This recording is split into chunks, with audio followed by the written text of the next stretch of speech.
This is a reading from Wise and Otherwise, A Salute to Life by Mrs. Sudha Murthy. This particular story is called A Lesson in Life from a Beggar. Meena is a good friend of mine.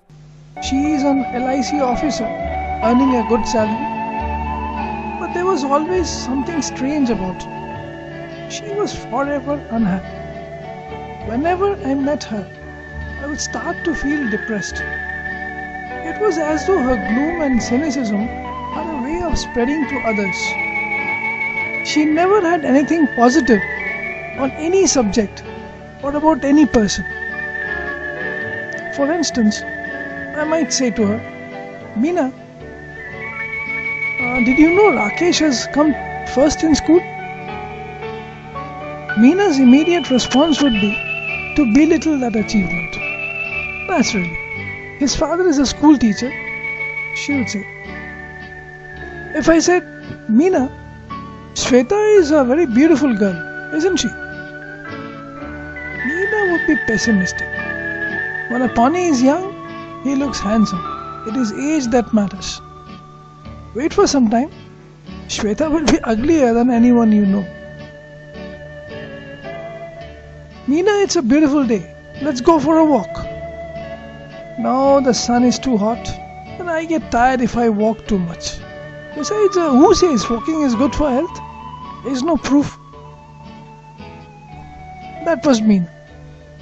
She stayed alone in an apartment as her parents lived in Delhi. She was an only child and had the habit of complaining about anything and everything. Naturally, she wasn't very pleasant company and nobody wanted to visit her. Then one day, Meena was transferred to Bombay and soon we all forgot about her. Many years later, I found myself caught in the rain at Bombay's Flora Fountain.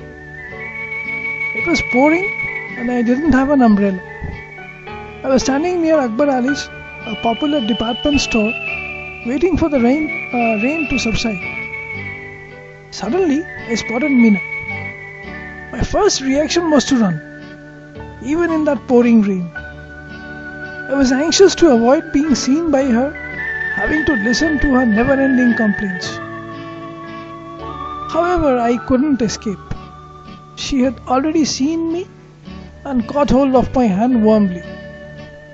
What's more, she was very cheerful. Hey, I'm really excited. It's nice to meet old friends. What are you doing here? I explained that I was in Bombay on official work.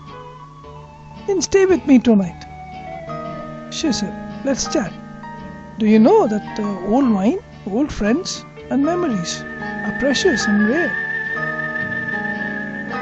I couldn't believe it. Was this really Meena? I pinched myself hard to be sure that it wasn't a dream. But Meena was really standing there, right in front of me, squeezing my hand, smiling, and yes, she did look happy. In the 3 years she had been in Bangalore, I've never once seen her smiling like. A few strands of grey in her hair reminded me that years have passed. There were a few wrinkles in her face, but the truth was that she looked more attractive than ever before. Finally, I managed to say, No, Meena, I can't stay with you tonight. I have to attend a dinner. Give me your card and I'll keep in touch with you. I promise. For a moment, Meena looked disappointed. Let's go and have tea at least, she insisted. But Meena, it's pouring. So what? We'll buy an umbrella and then go to the Grand Hotel, she said.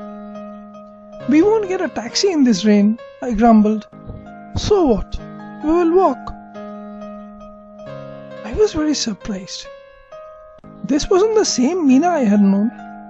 Today, she seemed ready to make any number of adjustments. We reached the Grand Hotel drenched. By then, the only thought in my mind was to find out who or what had brought about such a change in this pessimistic meaning? I was quite curious. Tell me, Meena, is there a Prince Charming who has managed to change you so? Meena was surprised by my question. No, there isn't anyone like that, she said. Then what's the secret of your energy? I asked, like Tendulkar does in the ad.